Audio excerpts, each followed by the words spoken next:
conspiracy. Now, we're going to introduce our next guest. And Jason, you ready to do it? Yes. Drum roll. Everybody, how are you doing today? Welcome to the Tuesday meeting with a very, very special guest today. Some people might know him in the analog world, but most people know him in the digital world. He's out there fighting the biometric police state. Everybody give it up for Alan Rodriguez!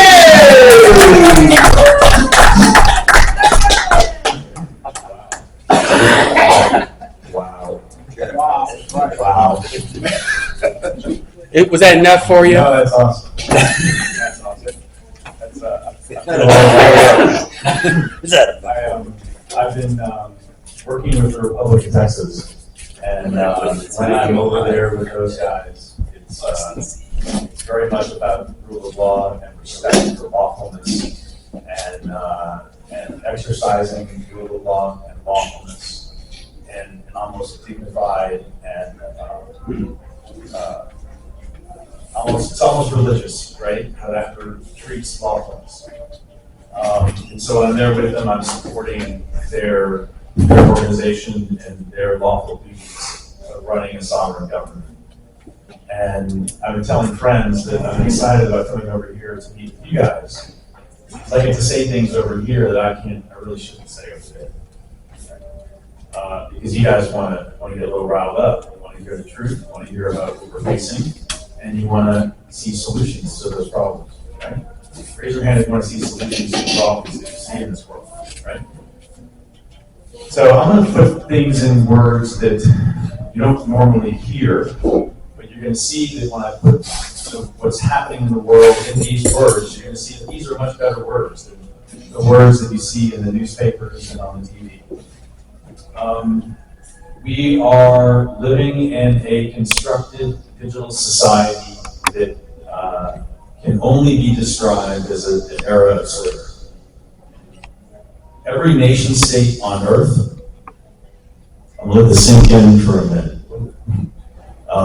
Every nation state on earth has deliberately, systematically, they've gone to extreme lengths to abandon digital governance of digital life.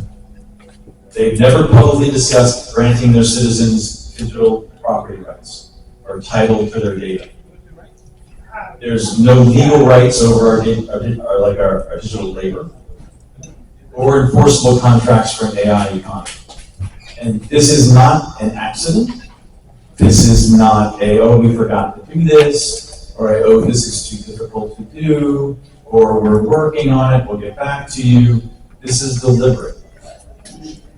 It's a design choice. And it's allowed nations and corporations and platforms to build a global system of extraction, surveillance, and behavioral exploitation. It's digital slavery. All right. Can you go down? Oops. There we go. So how did I get here? How did I get here in the front line of the Patriot movement and people ready to actually act to solve these problems? I'm a product manager.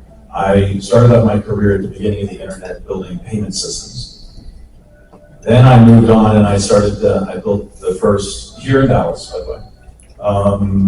Chase Payment Tech was downtown. That's who I worked for early on, back before you couldn't do payments online. Then I went and worked with a startup in Addison. It was then moved to Plano. But it was called Quadrum. It's now part of SAP. And it was the first global digital supply chain. I then jumped out of that into digital marketing, and I worked at a digital consultancy downtown called Tribal Worldwide. They're part of DEB and Omnicom. And we had customers like AT&T and American Airlines, we had US Air Force, we managed all their marketing data. And so I've been working with these data leaders for most of my career, these chief data officers. And I want you to see the group we have under our nonprofit, Data Freedom Foundation. There's me. You can't read that screen, can you? No?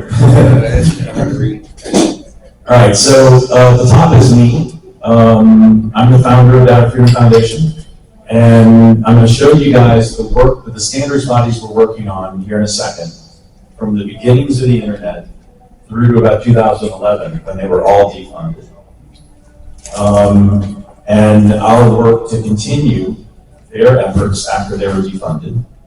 Like I said, I'm a product person, and I've been working on what are called data products and data assets for about a decade with these data leaders. We have a gentleman in our group out of Denver. His name is Bill Inman. He's considered the father of the data warehouse. He created the field of enterprise data management. He's authored about 60 plus books and thousands of articles on data architecture, warehousing, and integration. We have cryptographers up in Toronto. Dan Tolliver is leading that group. They organized a group out of Cambridge University called the Center for Re-Decentralization, and we're going to talk about their work. They're working on what are called fair exchange protocols that allow parties to transact with one another, and we don't need intermediaries. So imagine a world where you have a group on Facebook, but there's no Facebook. You have a group on Signal, but there's no Signal. No third parties. That's what they're working on. We're going to touch upon their cryptography that we're bringing to market. And then as you go down, I've got other people. I worked with Derek Strauss at TD Ameritrade out at Southlake for about 6 years, working on data products and data contracts under their data governance team. And I've got another data leader out of California who was the CDO of the University of California system, and he's an expert on the financialization of data, on the capturing of data on balance sheets. I'll tell you those real quick.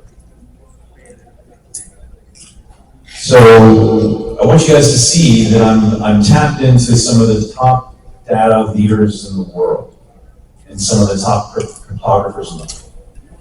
And what we're all aware of, and what I don't think anyone else is aware of, is that for the last decade, enterprises, the world's largest enterprises with chief data officers, have been standing up data governance and management teams. They're creating things called data products, they're internal data assets, and they're beginning to use data contracts. And they can't wait to take the data they have and to monetize it and turn it into assets on their balance sheet. But here's the trick.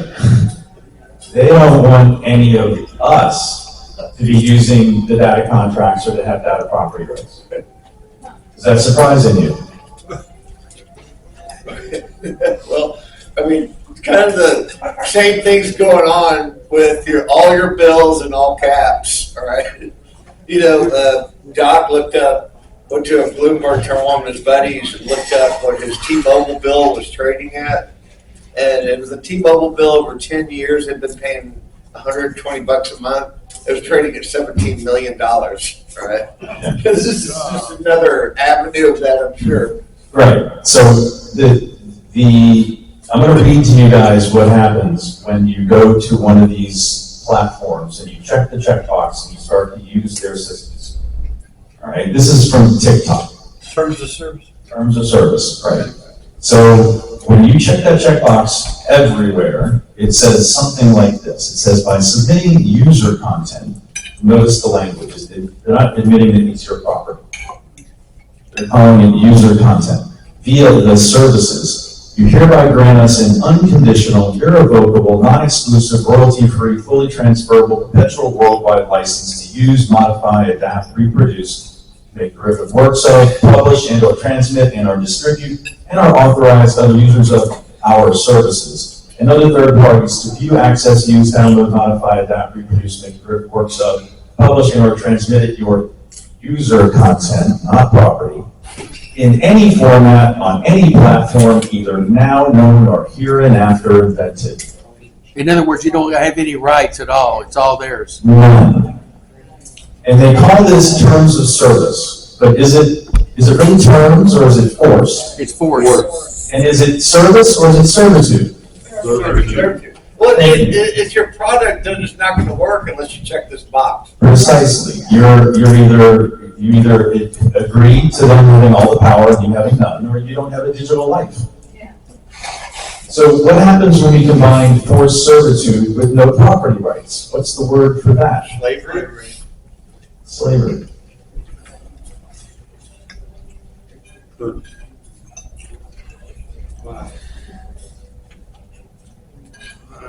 Around, I'm gonna let you guys, so how did this happen?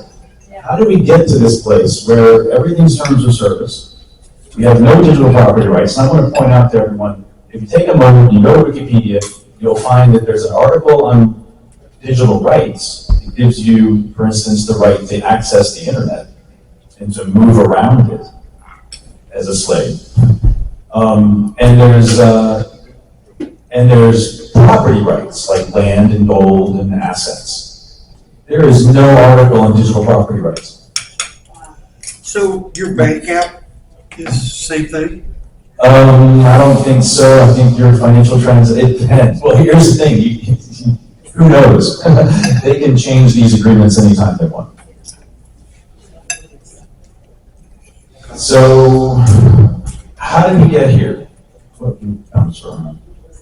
Oh, I see how to go that way. That's why. Now, you guys can't quite see this diagram. What I want you to notice, though, is on the left. I'm going to get up here and kind of walk to the picture.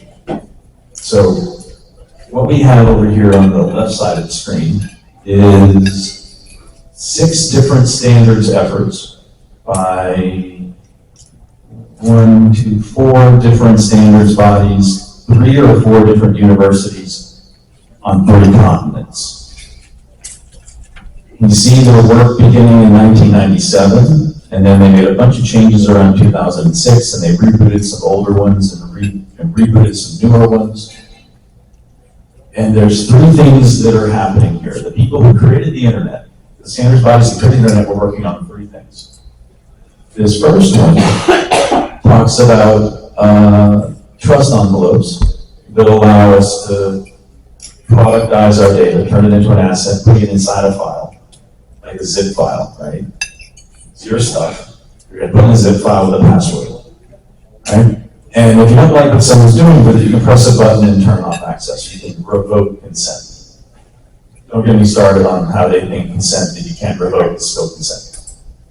So the people who built the internet, right, they understood this. They were working on systems to revoke consent. In here, this box, this is a cool box in this diagram. It's called proof capable restart. Blockchains have proof of work and proof of stake. I've heard these things in the blockchain space. This is where this was invented.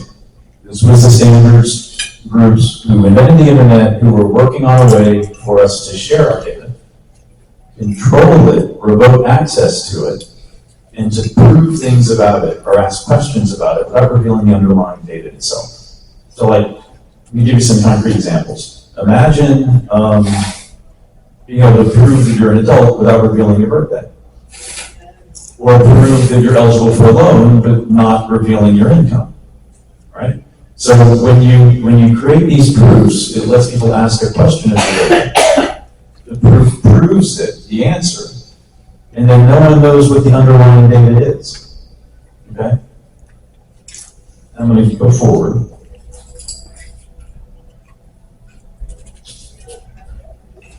Over here, that I have partially covered up with my picture, is all of the parts around automating privacy and automating compliance. So what they were working on was the ability for us to package our data, move it around, and the data enforced its own compliance and privacy, not third parties. And there's an interesting word that I think you guys will appreciate. This whole thing is driven by this box here, and it's called a data subject. That's you. You're a data subject. And I think this group knows what the word subject means. It's not data sovereign. It's a data subject. Anyone want to take a guess at what a subject is? Property. Right. So, What are you subject to? right, exactly. It's not data sovereign, it's data subject. Also, subject could be a person, also maybe. That's what England used to call their subject citizens. Yeah. So, and then up here at the top, we have all the parts of controlling it all with data contracts, On the right, we literally have a cloud that says the law. That's interesting. And so we have the law informing the data contracts, and then over down here on the left, we have all data. So they were going to enforce our revocation of consent, our ability to privately share data with others and have to ask questions of it and get answers without revealing the data itself. Revoke consent and improve compliance, improve privacy, and drive it all with contracts that were attached to the data itself. And then magically, if you can see the screen, almost all of these standards efforts were all defunded in 2011, Q1 of 2012. And I was working in marketing, and I had all of PepsiCo's data, all of AT&T's data, all of American Airlines data, on and on and on. And I'm already getting worried about what we were doing with everyone's data. And I was literally responsible for the data itself. And I noticed that these standards bodies that created the internet were all defunded. What? Defunded. This is 2012, you said? Q1 and Q2 of 2012. All the standards bodies that invented the internet, they were working on what could only be called digital rule of law and digital property rights for everyone, were all defunded in about the same 6-month period across multiple academic institutions, across multiple countries, across multiple standards bodies. So, yeah. How convenient. How convenient is that? So, GDPR was coming out of Europe, and surprise, surprise, the first draft of it that you can put in your hand and read came out in Q1 of 2012. We also see in Google's, you can go look at Google search terms, another interesting term pops up that no one had been using before 2012, and that is AI arms race. So we have GDPR dropping in 2012, we have the emergence of the awareness of an AI arms race, and we have the simultaneous defunding of anything having to do with enforcement of our digital property rights. And then shortly after 2012, by 2014, if we're going to have an AI arms race, well, someone's going to win, right? And so by 2014, we start to see the term in Google search, AI supremacy. So this is what our nation states are been up for the last decade. This is why we don't see. This is why it seems like everything we do digital and online, we're kind of hopelessly screwed. There's a moment in time that we can go back to. There's a root cause. Anyone have any questions about this particular concept? This was deliberate. It was designed. A system of corporate ownership of data. Let me explain how that works. So when you click that terms of service, make sure everyone understands how the property is taken. Our property is taken and is turned into a corporate asset. So when we click the terms of service, it's like we're abandoning our property on these platforms. That's the way the legal system is written. It's like we left it there by accident. And then through a process that's called adverse possession or squatting, they're squatting on our data, and then it magically gets turned into an asset for them. So somebody was talking about this the other day, that like anything past 6 months left in like a Gmail or anything like that, considered abandoned property. The data in your email. So it goes back to terms of service, right? Yeah. They can change that terms of service agreement anytime they want, to say anything they want. I don't know, the very thought that we would consider this a valid contract is itself damning for every nation state that's complicit in this. Because it's not a valid contract when there's no reciprocity, you have no negotiation, it doesn't check any of the boxes of a valid contract. But again, it's upheld in court over and over and over and over and over. Because they agreed to the terms of service. You agree to it.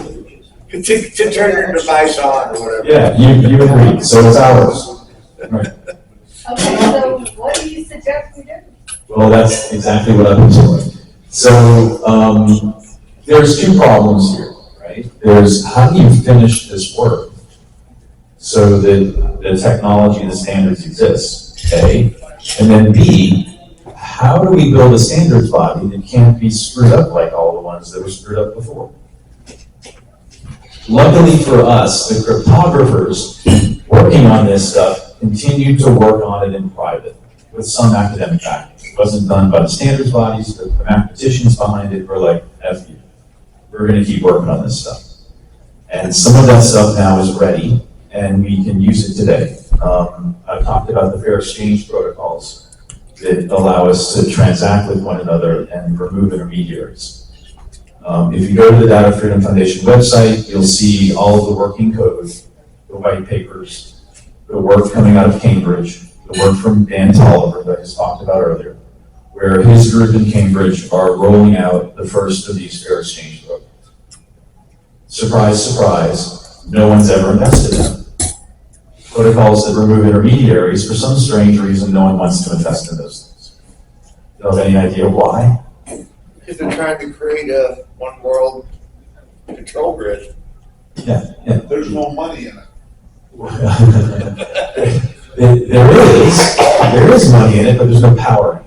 We're going to come back to that in a minute. There's plenty of money to be made doing this. In fact, we can unleash a knowledge economy where we create knowledge as people perpetually, and then we're paid when other people use it with their AIs, making AIs perpetually and virtuously improved, and we function in a functioning knowledge economy with digital property rights. The problem with that is there's no power. That's the reason why they want to invest. I know this because I've spent the last 4 years talking to investors about this. I can't tell you how many times I've been on calls where they look at this stuff and they're like, we can own everyone's data. And I'll get back to my notes in a minute and segue to another topic. But I just want everyone to realize that this is the nation states of the world who have been complicit in this. If we can get a message out loud enough, broad enough, instantly enough, and everyone was made aware of this fact, they would all look very differently at their governments. Immediately. I mean, there would be a legitimacy crisis.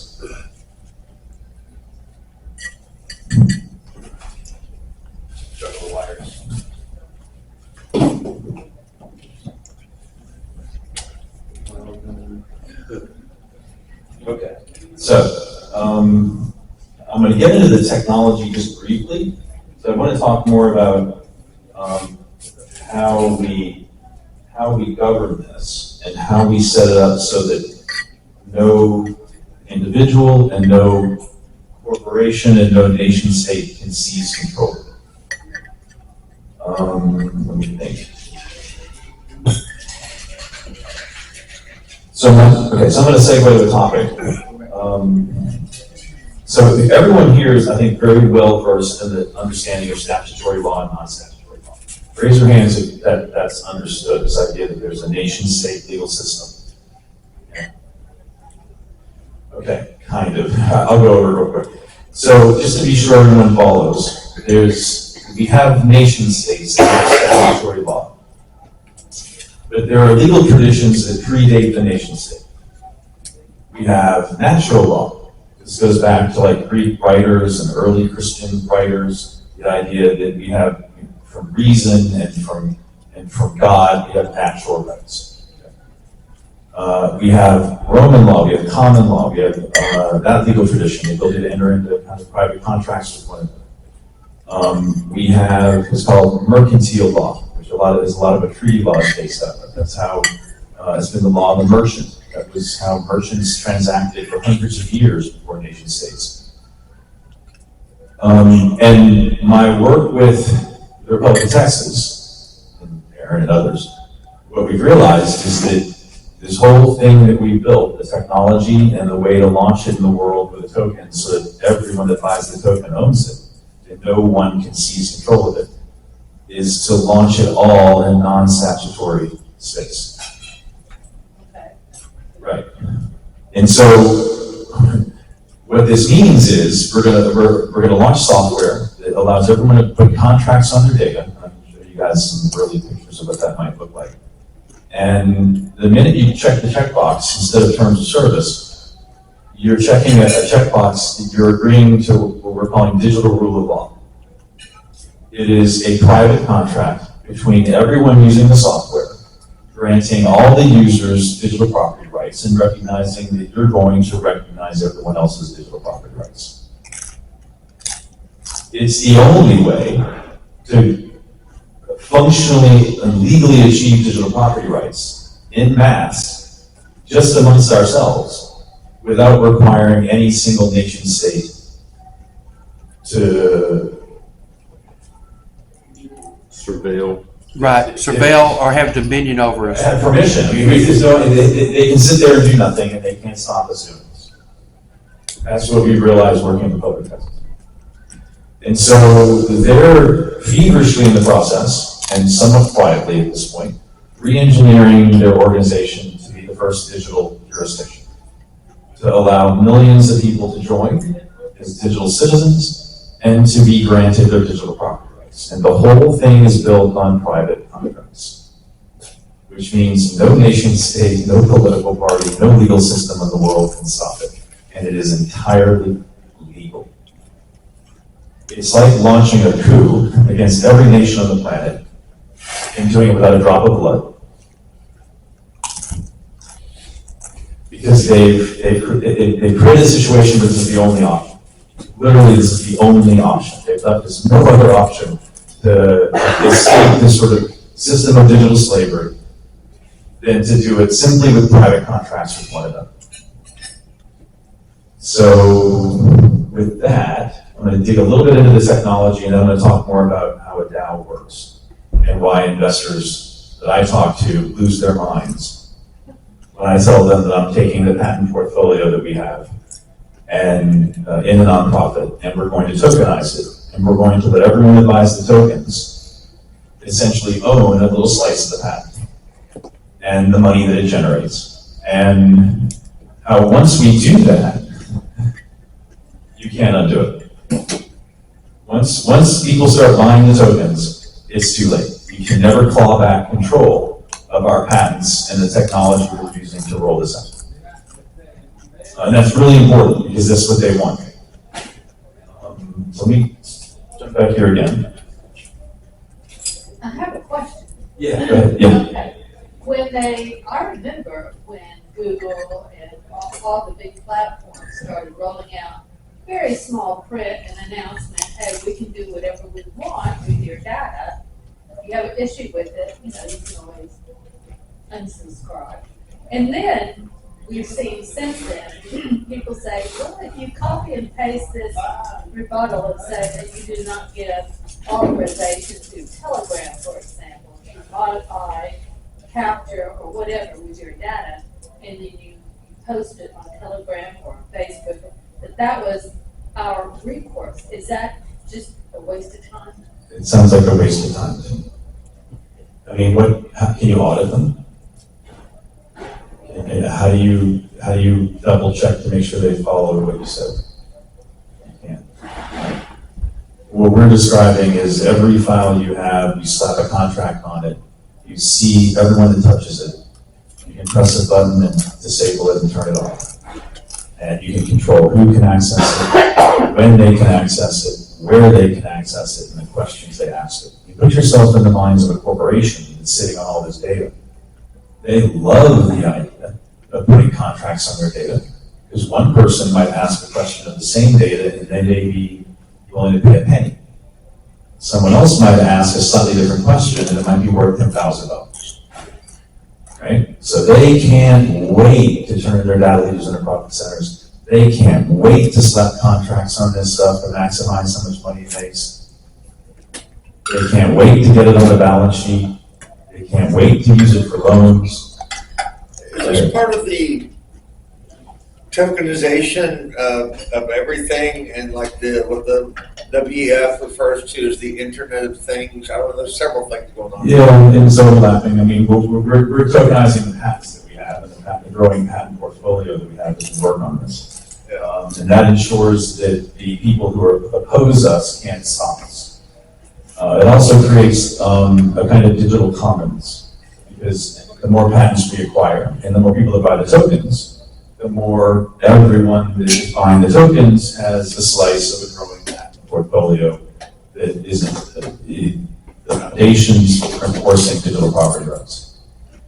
So is everyone following that? We're doing is we're taking the patents that solve these problems, and we're saying no nation can seize them, no corporation can seize them, no individual with a whole lot of money can seize them, because we're going to let people buy tokens, and everyone that buys the token owns it instead. Right? I have one thing that I've learned from being around Darren and becoming a state national. When you become a state national, you're saying I'm not a U.S. citizen. You threw me into this, citizenship without my. So the only thing that I'm thinking is, while you get the token as a United States citizen, because the government basically, we're slaves to the federal government, right? Not with By your this. birth certificate? Yeah, not with this. That's what he's trying to say. Yeah. Right. So I know you're saying private in the tokens, and you make private contracts, and that removes you from. But that was just in the back of my head. So I mean, they can decide to tax you on it, but that's their jurisdiction. Basically, it's the one avenue we have to basically be separated with the data. When we're out here, they can interfere with us. But Right. doing this, they can't. okay, so just with your, like you said, your patents and with your tokens, that prevents anybody from, unless we agree. I buy a token, you buy a token, and we agree. I keep my rights, you keep your rights. So, Right. okay. And the tokens are all operating outside of the nation state jurisdiction as well, right? Like Ethereum is out of Switzerland, and so we're anchoring that kind of stuff too. Like the government has, they've already admitted that we have a legal right to own these things from court cases. Okay, Where are you guys that's where I based? was getting at. Are you- We're in Texas. I'm a Texas-based nonprofit. That's the beauty of us working with the Republic of Texas, is that we're both here. I've been working with data leaders on the solutions to these problems, butting up against investors I'll talk to you about in a second that don't like it. And then we finally found the Republic of Texas, and we found people who were wanting to adopt the technology but not rip out the property rights like every other investor I've talked to. Okay. Are you selling tokens today? We are selling what are called SAFT agreements. We have a version of them. I'll talk about that. When people launch tokens like this, the earliest investors sign something called a simple agreement for future tokens. And what that means is, I'll explain that in a minute. What we're wanting is the initial funding to get the tokens launched. It takes money to do that. What's the minimum buy-in? I'll get to that. It's like $5,000. Is that too high? Okay. That's solid. Yeah. I'll get to that in more detail in a So second. you're gonna be creating things like, separate emails, things like that, apart from what's already out there, or will there be email, because that's terms of service, I mean. The technology that we're going to first create will just allow us to attach contracts to files. So if you want to move a file over email and you put the contract on it, it doesn't really matter how you move the file. You could have a carrier pigeon carrying a USB stick. It doesn't really matter. The contract is attached to the file itself that controls who, where, when, and how it's used. So it doesn't really matter how you move the file around. So doesn't checking a terms of service box take us into the U.S. citizenship in the current situation we're in?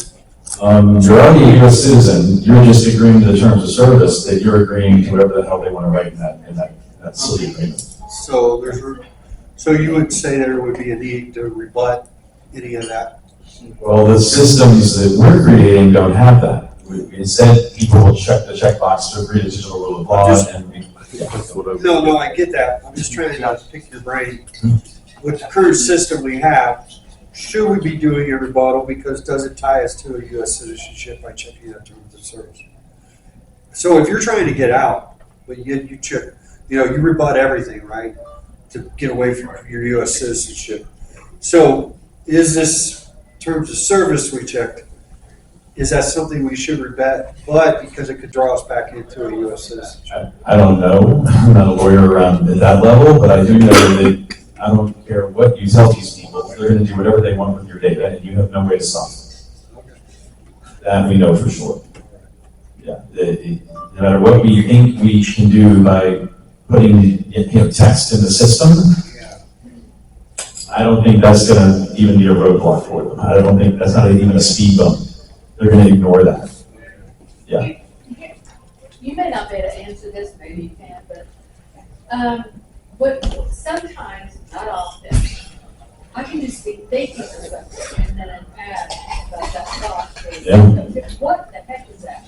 That happens to me too. The AI targeting that they're using is so accurate that they know not just everything but they can just, it's not that you use that word, it's that they know that you're amongst people who are using that word. So they're not just surveilling you, they're surveilling everybody around you. And then they're making decisions about you by what they see from everyone around you and what they're doing. Meaning the thought police can come after you because all of your friends have the wrong thought, not because you had it yourself. That's what's unfolding. So, It's kind of scary. It's very scary. so Yes. what do we find tinfoil hat? What do we find tinfoil hat? Yeah, right. Well, the only thing we can do is mount, there used to be an awareness campaign around the launching of this token. I'll get into that, about how that works and how you make money on that. But, there's some things I'll ask about, I know I have on my list to talk about, so we'll get to those in a minute. Right now, we're going to talk a little bit about how the technology works, so you all understand how this changes everything. On this screen, I'm showing you technology that is out of the Cambridge University from the Center for Decentralization. If you think about having sovereign people organizing into sovereign communities without a third party, exchanging sovereign assets. Just keep that idea in your mind. That's what we're unlocking, right? And the key is the sovereign asset, because it's the sovereign asset that allows us to organize into sovereign communities without a third party. And the way it works is, raise your hand, you know what I mean by an immutable log. Immutable log.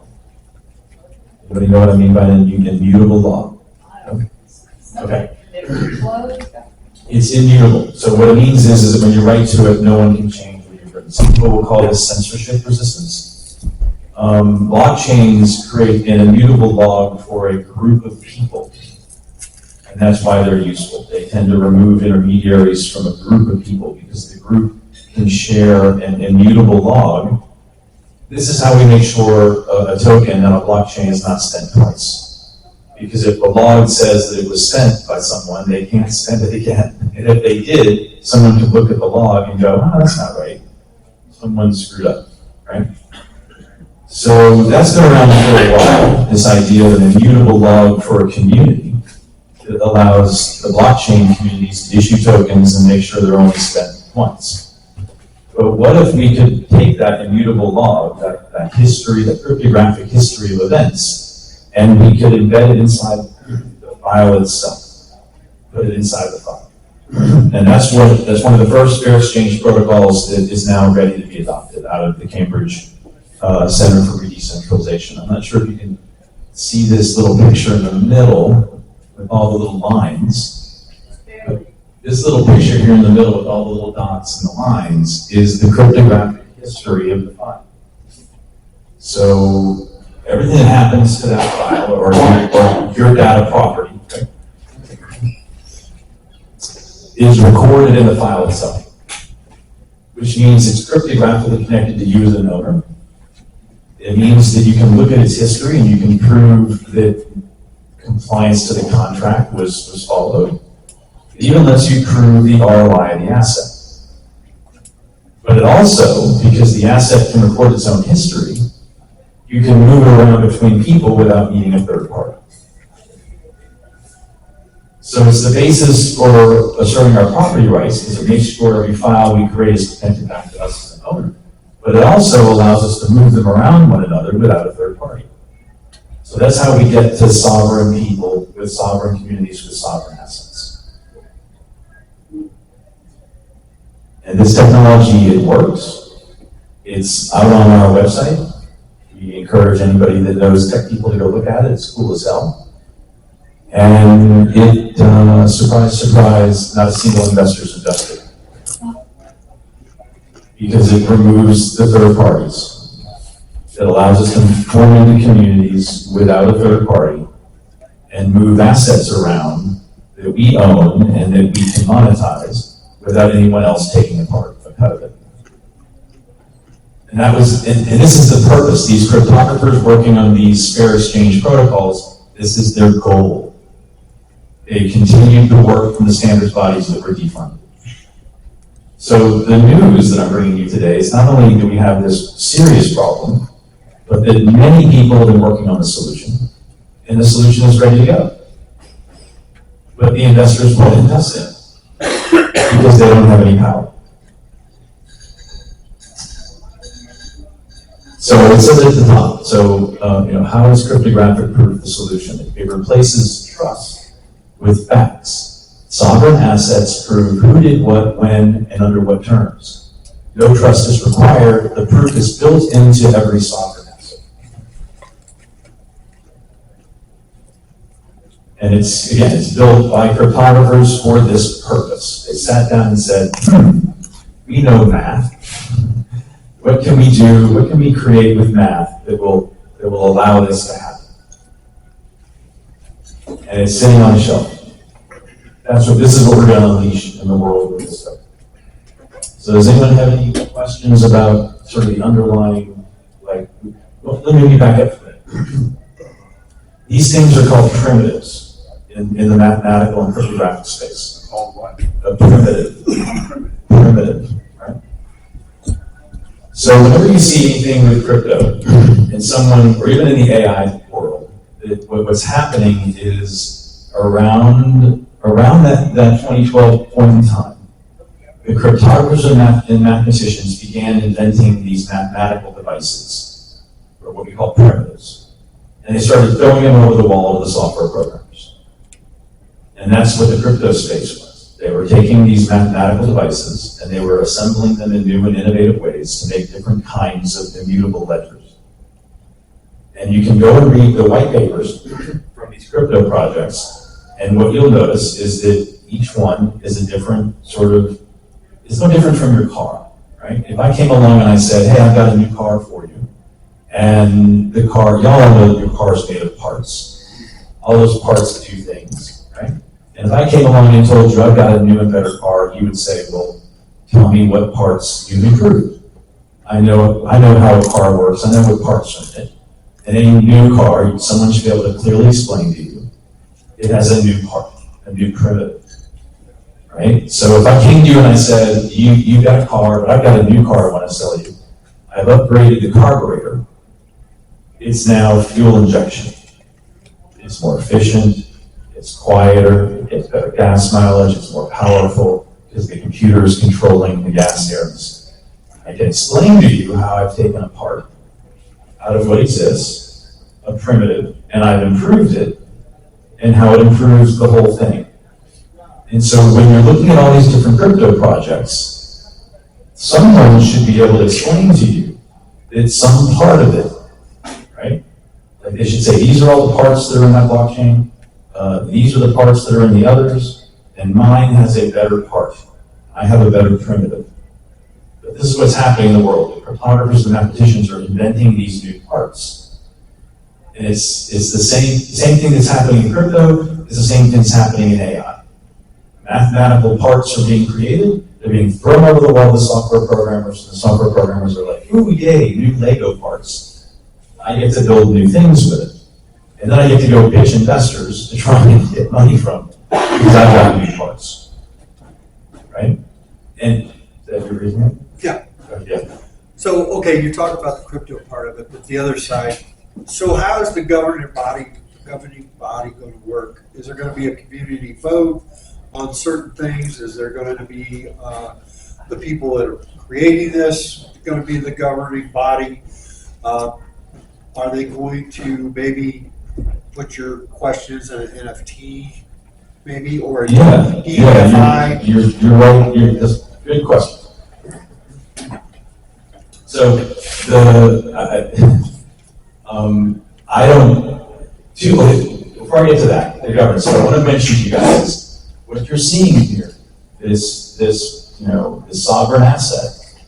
I want you to be very clear about this. It does not require anything crypto.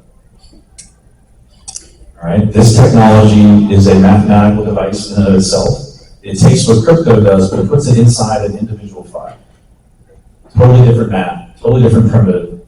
So when we go into enterprises and we tell them, hey, we can help capture your data as a balance sheet asset, we're not selling them crypto. You don't use the blockchain technology. We don't, not for the solution, no. So in order to have digital property rights and enforce our property rights, we don't need crypto at all. We're using it only for the governance, for what you were talking about. So that millions of people can, quote, own it, and no one can come in and take it from everyone. Right? So to your point, most of these blockchains have a mechanism where you can write what's called an improvement proposal. And it can be either a new feature for the code, or it can be a change to how the group is governed. And then everyone with a token votes. Okay. And that's how they decide how to add features or how to change how they govern their group. It's really a fascinating experiment in self-governance with all kinds of failures. I mean, when you look at the landscape, there have been all kinds of really bad examples of people doing this. Who knows what a whale is? A whale. Yeah. Well, Yeah, the big guys with the money coming in, low ball and high ball. Yeah, it's someone that comes in this situation where they own half the tokens, and so every improvement proposal, they get to decide. It doesn't matter what anyone else thinks, right? So that's not quite what we're aiming for. You should know that with our tokens, it doesn't matter how many you have, it's one vote, one person. Right. Well, We've gone out of our way to look at, like, I thought about doing this DAO thing 4 years ago, but I also, there's been a massive, no one knew how to do it right 4 years ago. And so I'm going to talk about the investors here in a second, but the beauty, I should say this very clearly, I don't own a single token, I don't own anything crypto. I think it's a whole freaking unregulated casino. I think it's scam after scam after scam after scam after scam. But the one thing that's beautiful about it, your question? yes, so what's the top 2 or 3 challenges you have with this initiative? The top 3. We, of course, have to deliver the technology successfully.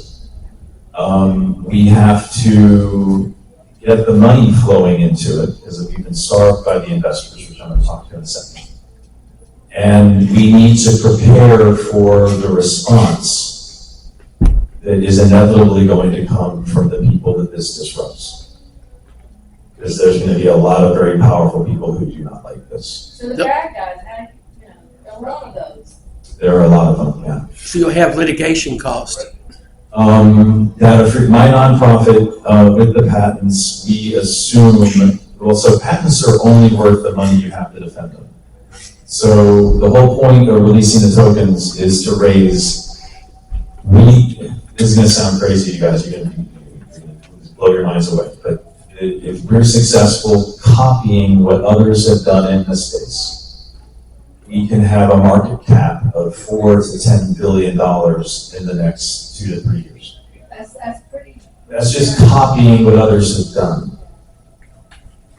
Right? And so that's how we make this work, is we go from nowhere, because I've not put out a single press release, to everywhere. And with a huge market cap. And all we have to do is copy others that have gone before us. So if you have, it didn't quite make it. I don't know what she said. What'd you What'd you say? ask? We don't know. So if you have tried before you and they didn't quite make it. The investors won't invest in this, no. Let me switch to that topic, because I think it's important that we get into why people don't want to do this and why we are the only ones that will. Okay, your minimum investment is 5,000. Somebody comes in on that, what's their ORA stream? He's getting into it. Their ORA. Yeah, I get that, I get that. The people that have successfully done this before us have achieved a 100x return in 2 to 3 years. That's good. And because it's early, and the way that they call this tokenomics, the earliest investors that write the SAP agreements, we can double their tokens. So if you want to pull out your calculators real quick and add up, say 5,000 times 2 times 100, and think year 2 to 3, is the way the SAP agreement works is there's like a cliff. It's basically first in, first out. So the first investors that sign the SAP agreements are the first ones that have the shortest cliff and the shortest vesting. So it's usually like a 1-year cliff and then a 1-year vest. And then you're free to do whatever you want with the money that comes out of it. And we're just copying others. If you guys, I think in the email that was sent out to you, you were given a link to a token portal. Raise your hand if you've used an AI here. Who's using AI? 1, 2, 3. Many of you, 3, 4. Okay, maybe half. All right. So what I've done is I've made it real easy for everyone to understand what we're doing. If you know how to use an AI, we've taken all the files we have, we put them into like a binder, and you can download it and you can add it to your AI. And we've given you about 9 questions to ask the AI, and then you can ask any question you want after. So when I'm done here, I encourage each of you to go to the portal in the link and beat up the AI. Ask the AI all these hard questions. Right? It's yours. I haven't told it to give you any kind of an answer. I can tell you this much: I think a lot of you are investing in this other project. You can go and copy and paste some of that material in the AI and talk to it about that. And you can compare the two, and it'll give you its assessment. And these AI companies, because of liability purposes, if you ask the AI if you should invest in something, it'll always tell you no. It's a huge liability problem if the AI tells you to invest in things. But if you're not using an AI, I would recommend each of you take the time to go and start using one. Since I'm on this subject, don't use a free one.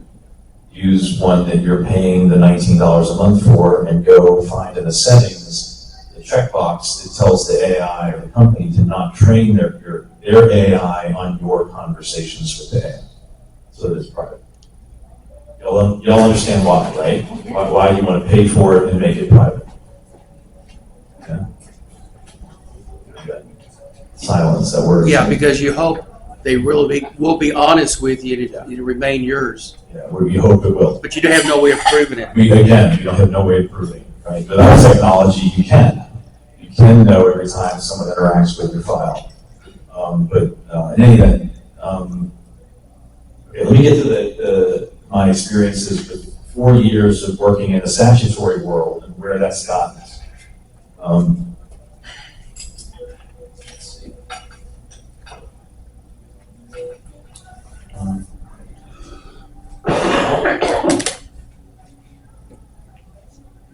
What else? I have no more slides. Just my notes. I'll leave that up for now.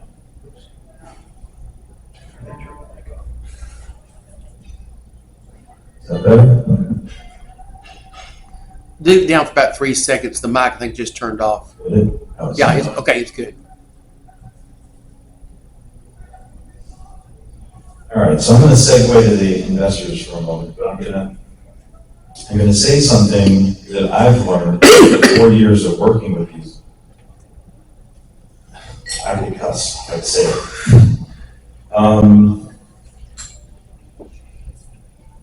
So one of the first things they're going to say when you talk to them is whoever has the most money wins. Have you heard that? Oh, yeah. Yeah. You heard that? It doesn't sound like a free market to me. When someone says whoever has the most money wins. It's like the golden rule, whoever has gold makes the rules. Exactly. So it's, look, I think you guys have lots of different words for concentrations of power that create injustice. I've watched y'all up into your events. There's many competing concentration of power and nodes that are all competing with one another. And what I've found with the investors is that they're irrational. You can show them how they can unlock if they would share power with a group in a neutral standards body, that they could unlock $1 trillion market and $1 billion exit. And you think they'd buy that, wouldn't you? No, they won't. They would rather, they demand complete control over it. Because they're not investing to make money. They're investing for the power to make money any way they want. That's what they're investing in. And the other thing that's going on in all of their minds is that they're never going to invest in anything that diminishes their own power. And here's the key rule. They're also never going to invest in anything that undermines the power of anyone more powerful than them. They're never going to invest in anything that diminishes their power or the power of anyone more powerful than them. So they can't understand your new presentation on how they will benefit this new initiative. Oh, no, they do. They very much understand that we are enabling $1 trillion data marketplace for corporations. They very much understand that we're turning data leaders into profit centers and that businesses can now financialize their data. But they lose their mind when I tell them that a nonprofit is going to tokenize the patents so they can't control it. And that's required to unlock $1 trillion marketplace. Because no company's going to buy it if one person or one company owns them. Yeah. And I've had this discussion with them over and over and over and over and over. They want the data contracts for themselves, for the corporations to make money. And the minute I tell them, yeah, great, but we're keeping the nonprofit, we're tokenizing the IP, and we're going to give people their digital property rights. Have any of the bad guys tried to knock at your door? I have had, over the last 4 years, I've partnered with 3 different companies, for profits, 4 different investor and management teams. And in all 4 cases, they've attempted to seize all the IP and all the technology and take out the nonprofit, take out the tokenized ownership of the IP, and take out the digital property rights. Okay, so 4 times in a row. you have a backup, right? Well, that's why I'm here talking to you guys. That's why I'm working with the Republic of Texas, so that we build this whole thing in this non-statutory space. So no nation, state, corporation, or person can seize control. Because if they can, we know what they're going to do. They're going to rip out your property rights. They're going to let the companies use this stuff to financialize data, but none of us will. And it's been almost frightening how many people I put together that I thought were values aligned. And the minute an investor waves a check, people that I thought I could trust fell like broken trees. They couldn't throw me under the bus fast enough. Raise your hand if you've had childhood trauma. We all have. Right. If I told you about mine, you'd be traumatized. Right? You'd go home and have bad dreams. If I told you about what I've been through the last 4 years with the investors, you'd be equally traumatized if you had bad dreams. That's what we're facing. And the thing is they don't all have to be, they don't have to all meet together to do this to us. They just all operate off the same set of rules. Never invest in anything that diminishes the power of anyone more powerful than you. If they understand that rule, then none of this, anchored in our property rights, will ever get a penny. The reason why the software doesn't exist is because over 4 years, I have not been able to raise $300K to finish the software so people could actually use it. 4 years. I probably could have gotten a job and spent my own money on it and gotten farther along than spending the last 4 years talking to investors.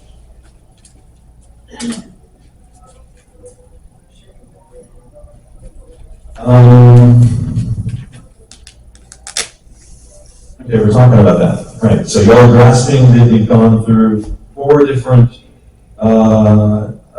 we call them breaches, which is where people, I wake up one morning and realize people that I'm working with are not people that I thought that I was working with. But we're still here. The IP is still secure. It's still unencumbered. It's still sitting in the nonprofit. And it's still available for us to share with everyone. So we've survived. I want to say that every one of those breaches hardened the nonprofit. So you mentioned how the governance works around how do we vote on these things. So we have people who are members who get to vote on it, and then we have people who are contributors who are working in working groups. We have 12 of them now. With Republic of Texas, we're adding 4 more working groups. And the people in the working groups don't release anything without a provisional path first. To work in a working group, you have to sign a contributor protection agreement. That includes a non-disclosure. It includes a conflict of interest disclosure. That includes revealing work if you're working through a third party. And there's a 2-year non-compete if you leave the working group. And remember if I told you about the investor conversations to be traumatized? Every one of those 4 terms exists because we can point to a place where we didn't have it and it was problematic, to say the least. So we're the only, remember I told you when I was showing you guys the standards bodies that were all defunded, that we had to finish the technology. We also had to figure out how to govern a standards body so we couldn't be screwed up by it. And so this is what we have. We have these working groups, people join them, and when they join them, it's serious business. You have to sign the non-compete, the non-disclosure, and what's really important is this conflict of interest, including working through a third party. I mean, imagine having a chairman of your board resign in protest because you really brought up the conversation of a conflict of an interest. And then the chairman of your board says, fuck you, you're an asshole, I'm out, and ends the Zoom meeting. And then you find out that this individual was invested in a third party who was going through extreme lengths to hide their investment in a competitor. And they were siphoning IP out of you the whole time. I'm just scratching the surface. I'm just scratching the surface, right? This has happened 4 times. So these working groups we have, and the Republic of Texas is, again, there's 4 of them that they're creating around creating a functional digital nation. And like I said, their work will be protected like it deserves to be, right? No one's going to see it or touch it until the provisional patents are filed for every one of them. Could you get this initiative to Elon? Remember the thing I said about whoever has the most money wins? Someone like him would just go write a $50 million check to his buddies and do it however they want, and they would most certainly take out the digital property rights. This, be very clear, this allows us to form into a community that to communicate with one another without an X or Twitter. This kills Twitter. If Elon heard about this, he would lose his shit. Well, so Elon's X, you've heard about that, wanting to become the equivalent to WeChat over in China, where it's like the financial banking. Oh.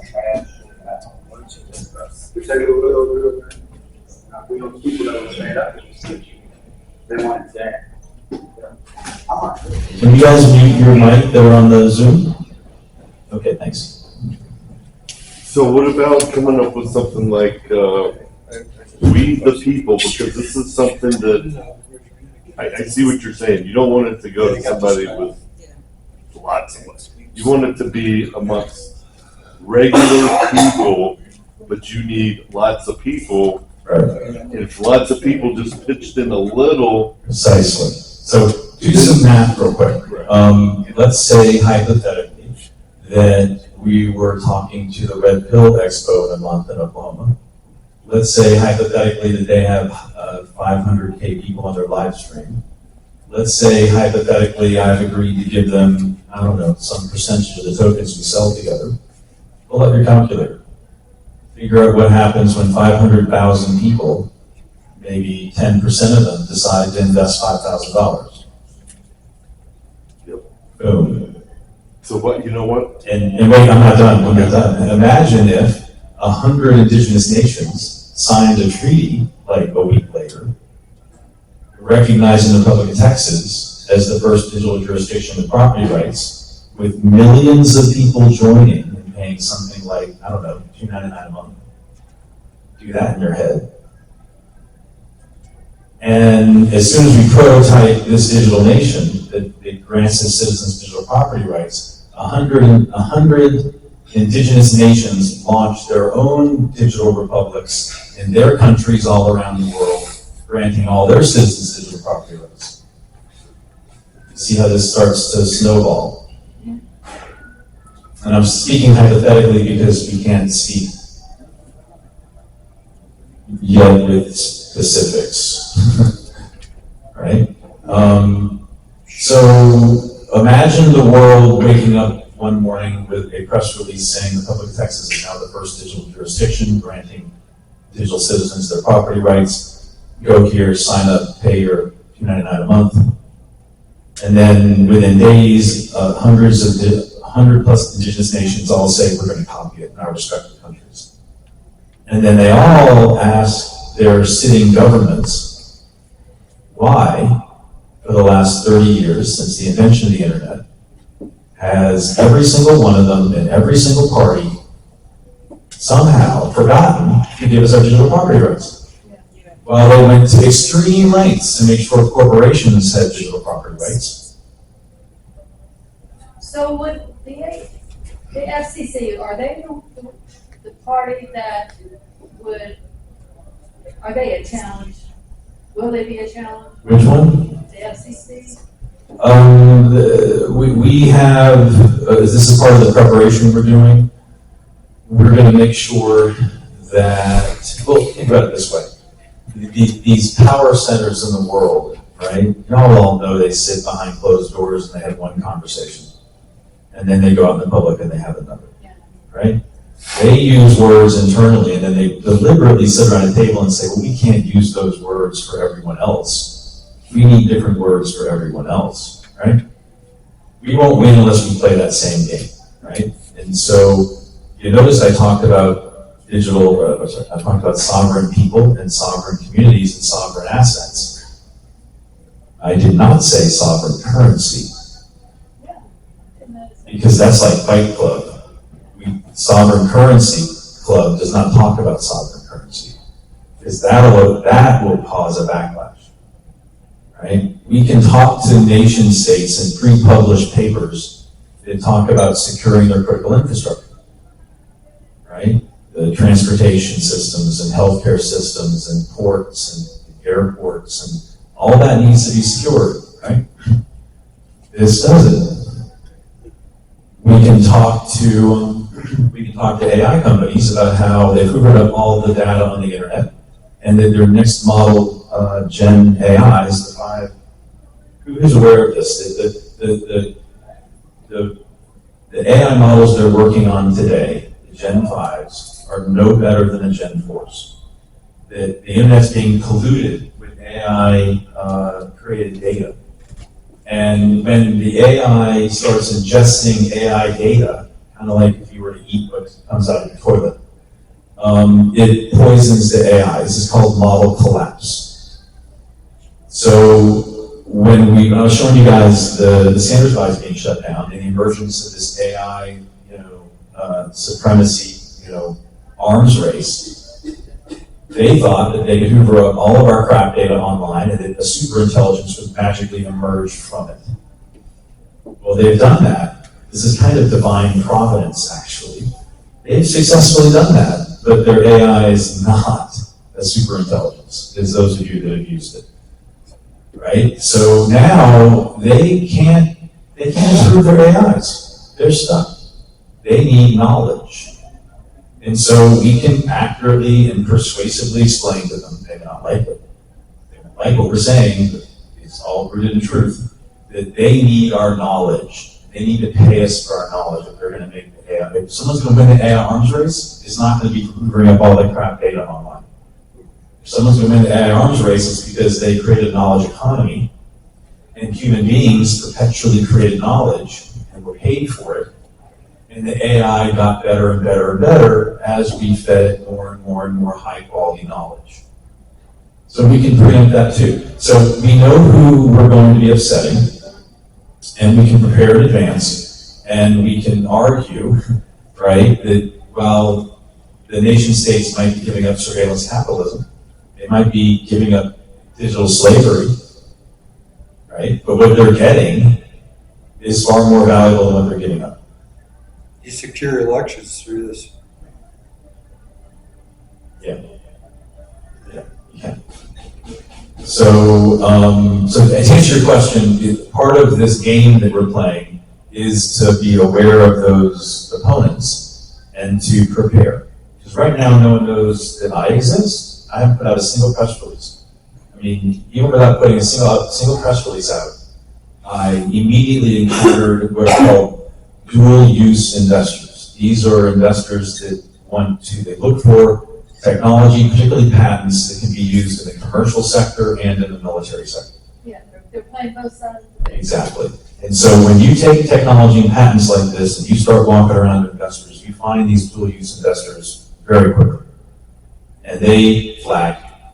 They're like, oh shit, this has military and intelligence implications. So Republic of Texas could use this for elections. You could use it for every function. That's what we're saying. We're in the process of building a digital nation. Right. You know, That could be the I first. applaud you, but you do know, you've got an X on your back that's about to be very bright the first time you publish a press release. That's why we have to go from nowhere to everywhere in a snap. Numbers, It's a numbers game. It's a kick this off and kick it off in a way like what I just described. We raise the money here to get the token where people can buy it.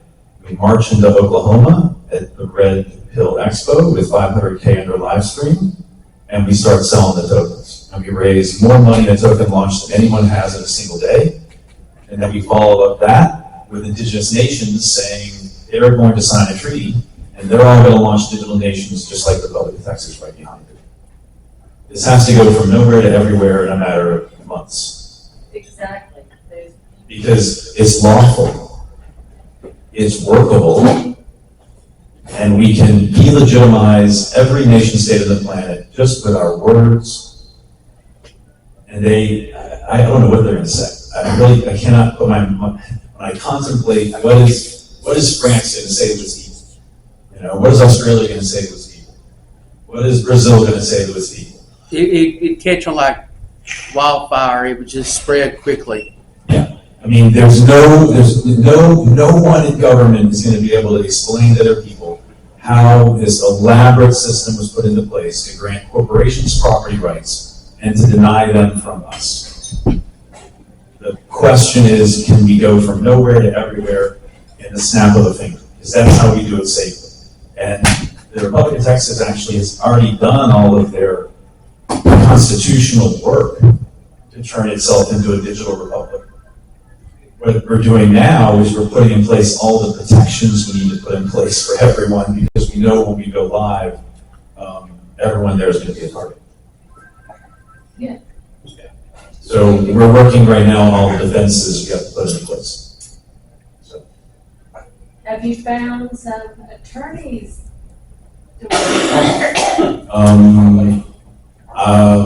Yes, have some. They all want checks written. But yeah, we have attorneys. We have some of the best patent attorneys, actually. By the way, Al, we're down to about 15 minutes. Okay. Just let you know. Yeah, looking at my notes real quick, I went through that. All right, so I want to do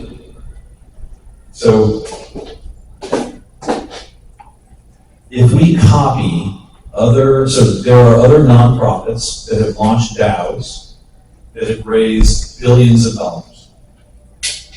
And they didn't have patents. They don't have enterprise adoption. I'm going to say some things to you guys about this.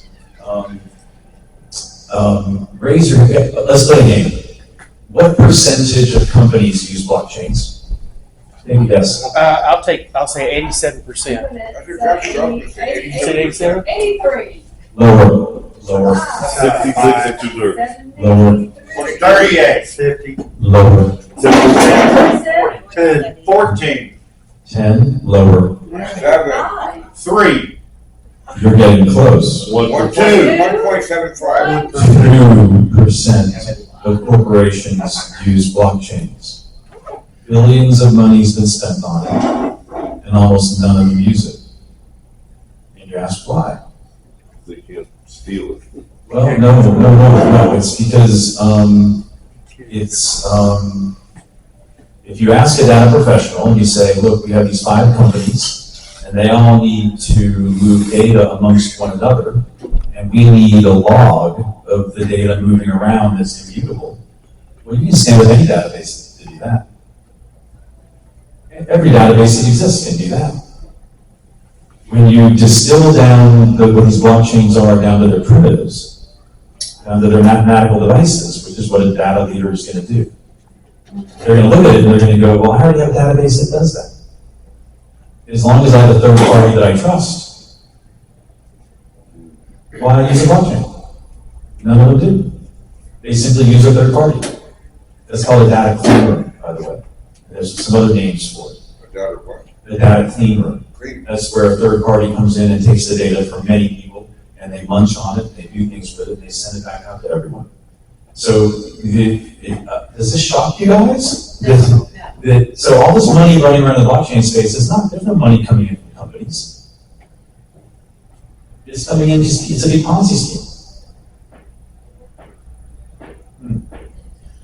This proves the ROI of their assets, turns their data leaders into profit centers, and lets them spend money directly from us and put it on the balance sheet as an asset without a broker in the middle.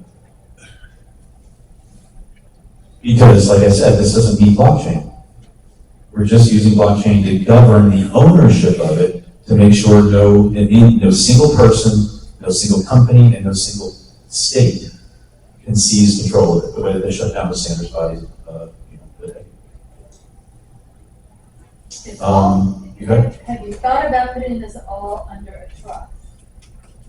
It's in a nonprofit at this point. We know that when the first checks roll in, where we are, that we're going to have to put in place a global footprint in Switzerland, Iceland, Cayman Islands, Singapore. We have about 12, but we're expanding now because of the public Texas, like 15 working groups. So we're going to have about 15 provisional patents that will come out of all the working groups. Those will all need to be filed with the World IP Organization first. So yeah, we have to after working 4 years with investors and meeting the Republic of Texas and realizing there's a path to building digital nations that lets us sell the very thing the investors want to keep taking out, which is digital property rights. and that we think we can tokenize the crap out of it. We think that there is no plan B, guys. There is no one out there that's going to do this, that's going to give us our digital property rights. No one. Go ahead, Greg. Do you have a plan for marketing? For example, if someone, has a token, can they also market it where they can obtain more tokens or benefit from getting more people involved? Yeah, once we get to a certain point, people can do things and they can earn tokens. Yes, that's part of the key to this.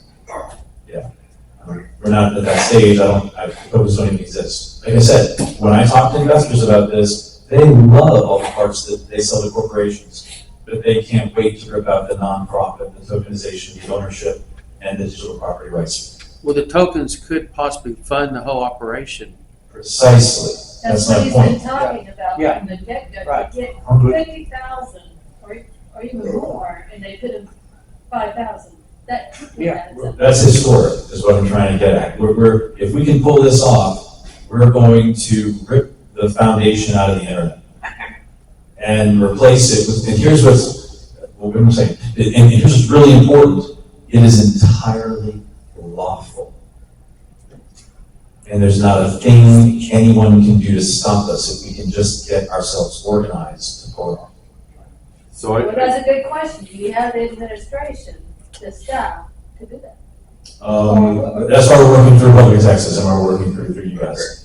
I mean, if the Public Texas can sign up 1 million new digital citizens that pay $2.99 a month, do that math, that's hundreds of jobs. Being in the business of government is a really, really good business to be in. And the fact that every standing government on the planet has refused to govern the digital landscape, right, is probably the biggest business opportunity for people that have the, shall we say, the balls to step into that vacuum and to put themselves under a little bit of risk. But if we do it as a large enough group, it'll be too late. Do you think that's why Trump is so quick to jump on the big data center that's going on in Abilene, the $500 billion investment, the AI investment? Those investments involve the AI belonging to them, not you. Right. So the tools we're going to create are going to allow you to have the AI on your own computer using data that is all owned by people. And if you use someone's knowledge, you pay them with your own AI on your computer. What they're building are AIs that they own all of our data. I notice you keep using this word, if. That's not a good word to use. That's, okay, that's fair. And also, are you familiar with the Genius Act? What's that? The Genius Act. It's Oh, going to be voted on in the Senate today. It's going to regulate crypto. yeah, I'm not sure what's in it. It's got 500 amendments on it. Yeah, But they were proposing a CBDC thing last year. This is, but the CBDC was going to create a new crypto. This is the same thing, but using existing crypto. It's all about control. it is all about control. I don't know what's in that bill. No one does. I know that, yeah, we'll see. We shall see what it says. There are people like us that have our interests, and there are people in power that have theirs. So we'll see. Trump's a nice disruptor, and he does some good things and he does some bad things. So it's a big toss-up. So maybe you should have like a catchy, like "We the People for Digital Privacy," something, because that will, the real people that love this country may look into it in the computer. Yeah, we have a digital declaration of independence that we're drafting with the Republic of Texas. We have a digital emancipation proclamation that declares all this slavery and we're walking away from it. We have a draft treaty that we're calling the Treaty of the Digital Frontier that we're working on with all the indigenous nations. So we do have those kinds of inspirational documents. They're very inspirational. I'm just going to say that. Before you go, I think there was some link that you might have sent out or something sent out. Yeah, I sent the link out. I don't think I got that. Send an email. Yeah. we can send it out and make it clear. We can send it out again if you want. Okay. It's a link to our digital rule of law portal, and you'll see all the documents there. You'll see an investment summary. You'll see a bio on me. There's about 4 different decks where we talk about the end of the platform era, the end of this AI exploitive era, and the end of data as a cost center, turning data leaders into profit centers. You'll see all our guarding documents. You'll see the digital rule of law license agreement that replaces terms of service. You'll see our membership agreement. You'll see our contributor agreement for the working groups. You'll see another document we call a governance framework, where we talk about how we, to your point, how we vote. We there's only one person, one vote, so it doesn't matter how many tokens someone owns, they can't override the standard. So we're working really hard to try and figure out a way to govern the nonprofit so that no one can take it. But let me be very clear. As soon as we officially launch the tokens, and we put the governance in place for that Freedom Foundation, I will be giving up control of it. That's very important. What's in place if something happens to the founders? That's what we're trying to do. The more people we have involved, the more people we have. That's why we're working with the state of Texas. You have to get this out of me and a handful of people's heads and into hundreds as quickly as possible. Because I've had, I am painfully aware of how easy it would be for me to disappear. I'm painfully aware of that. Idiots. Right. You mentioned it was a 501c. Is it 501c? Yes, it's a Texas nonprofit. Okay, are you the only one? It's a 501c3, so it's a C corporation or? No, it's a nonprofit 501. Okay, so are you the only one that's currently? Yes. Okay. Yeah. Until we assemble the board, to your question, the board will be made up of people that are contributors, people that are members, and then other experts. Like a rotating. Here's what Rotating. Yeah. Yeah. So I can't wait for the conversation to shift from the technology and the funding to how do we govern this to make sure that it lasts generations. Yeah. That's really where my passion is how do we govern this thing? Yeah. So that it's stable and people can depend on it and no one with a whole lot of power and money can come in and seize control of it. Wow. Is there a YouTube or some kind of video that people can share on this information? We're making them.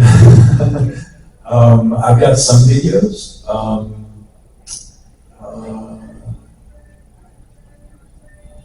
Nothing, not yet, no.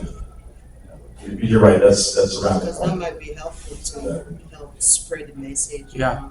The average number of, I guess, members that are a part of your organization, would that be 100? No, right now it's just the data experts. So it's just the people who understand how the technology works, who are behind it. It's like maybe about a dozen of us. A dozen. Can we get your phone number? Yeah. I didn't put the phone number. What is your number? My number is 214-476-7448. And in order to get ready for the event in the next month with the Red Hill Conference, we are hoping to scrounge up about 25K. 5 people that can do the minimum 5K and can sign what's called the SAF agreement. I want to talk about this for a minute. For about 20 years, if you were to fund an equity-backed startup, you would sign a SAFE. This is called a Simple Agreement for Future Equity. It's a real simple investment agreement. You just put in your number, you put in your name and address, and you sign it. It has a discount. Right? So the earlier you invest, the bigger the discount. Okay? Just about every company that came out of it started as a startup was funded this way with a SAFE. Then about 5 years ago, the crypto people, the crypto VCs, took that safe and made a SAFT, a simple agreement for future tokens. And so when you see these crypto projects, the people that make the most money and get out, right? The people that sign the SAFT agreements, people who launched it. And so that's what I'm offering you guys, is to get on in the ground floor, sign that SAFT agreement before the token even exists so that we can create it. And then your agreement says you're the first one out. And you get the biggest discount. In our case, it's 50%, but you can double the tokens. This is the way the math works. And you can learn more about it in that link that On that was portable. Yeah, and the portal, you can study it ad nauseum. There's all kinds of details in there. I don't want to go down that rabbit hole, but yeah. But there are people who have successfully signed these SAFT agreements and made 100x return in a year to 2 years. Okay. For real. All right. For real. And this isn't one of these pump and dump, games with crypto. We're building something that we think everyone on the planet should be using. And it will generate, to be very clear, as we capture assets on the balance sheet, right? We're going to be charging 1% of all of the corporate assets on the balance sheet. And then half of that revenue is going to go back to the token holders. So our tokens will also pay a dividend. It's not speculative. It gives you governing rights, and it produces dividends off of corporations that use the system. Good. Okay. We appreciate you coming and talking to us, Alan. Thank you very much.